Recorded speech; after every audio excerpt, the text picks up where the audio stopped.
പ്രായോഗിക തലത്തിൽ പരിശീലിച്ചുകൊണ്ട് അതിൻ്റെ ഉൽപ്പന്നങ്ങളിൽ കുട്ടികൾക്ക് അഭിമാനിക്കാനും സന്തോഷിക്കാനും ഒക്കെ ഭാഗം നൽകുന്ന രീതിയിലുള്ള 2024-25 വർഷത്തിൽ SSKയുടെ നേതൃത്വത്തിൽ ആരംഭിച്ച പദ്ധതിയാണ് അവർക്ക് ആവശ്യം സ്റ്റാൻഡ് റൂം ഒക്കെ എടുത്തു കൊടുക്കും, സ്കൂളുകൾ എടുത്തു കൊടുക്കും, അങ്ങനെയൊക്കെയാണ്. അപ്പോൾ അന്നൊക്കെ നമുക്കൊക്കെ എന്ത് ഉണ്ടായിരുന്നു, അത്തരത്തിൽ ആ ആളുകൾ വരുമ്പോൾ അവരോടൊപ്പം നിങ്ങൾക്ക് താല്പര്യം എന്തെങ്കിലും സാധനങ്ങളുണ്ടോ? എഴുതാൻ സ്ഥലം ഒന്ന് തുറന്നു നോക്കിയേ. ഒരു ചെറിയ പേര് മതി. ഇപ്പോൾ തുടങ്ങുവിൻ, എല്ലാം നമ്മൾ പഠിക്കണം.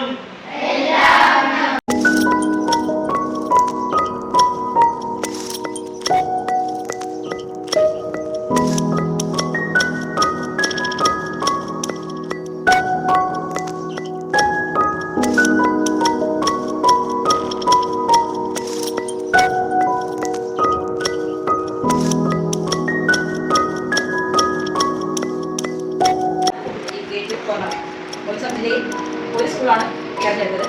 അപ്പോൾ അത് നമ്മുടെ സ്കൂളായി എന്നത് നമുക്ക് സന്തോഷമുള്ളതാണ്. ക്ലാസ്സിൽ ഒരു ബുക്കിൽ മാത്രം എഴുതിയിട്ടാണ് പഠിച്ചത്. ഇന്നത് പ്രായോഗികമായി ചെയ്തു നോക്കിയപ്പോൾ നല്ല രീതിയിൽ പഠിക്കാനും നല്ലൊരു അനുഭവമായിരുന്നു. നിങ്ങൾ പഠിച്ച വിഷയമായിട്ട് എന്തെങ്കിലും ബന്ധമുണ്ടോ? അർബാന്റെ പേര് പെട്ടെന്ന് കിട്ടില്ല. അതിനാൽ വളരെ കാര്യം പേരെന്താണ്. ഞാനൊരു ദിവസം എൻ്റെ കല്ല് അതിൽ വെച്ച് ഒന്ന് തള്ളി നോക്കി.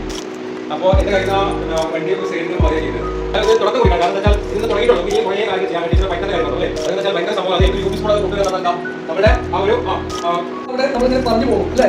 ഇത് നിങ്ങൾക്ക് ഒരു മേശ നിർമ്മിക്കുമ്പോൾ ഏത് രൂപത്തിലാണ് അളവെടുക്കേണ്ടത്, ഇതിൻ്റെ പ്രൊപ്പോർഷൻ എങ്ങനെയായിരിക്കും, അനുപാതം എങ്ങനെയായിരിക്കും, എത്ര നീളവും എത്ര വീതിയും എത്ര ഉയരവും വെച്ചാണ് ഈ മേശയെ ആകർഷകമാക്കാൻ കഴിയുക, ഏതെല്ലാം തരത്തിലുള്ള മേശകളെ എല്ലാം ഗണിത രൂപങ്ങളിൽ ഈ മേശകൾ നമുക്ക് ഉണ്ടാക്കാൻ കഴിയും. വലിയ പറഞ്ഞ ലിബർട്ടി കണ്ടില്ലേ.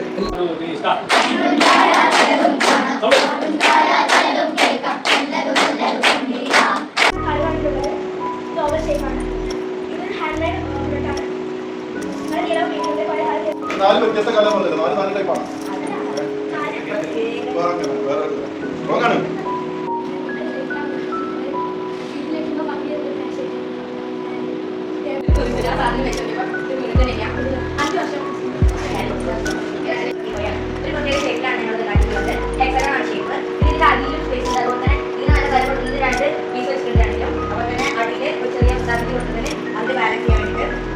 ഞാൻ നിങ്ങളോട് മേശ ഉണ്ടാക്കാൻ പറയണ സമയത്ത് നിങ്ങൾക്ക് ശരിക്കും ഉണ്ടാക്കാൻ പറയണമെന്ന് തോന്നിയോ?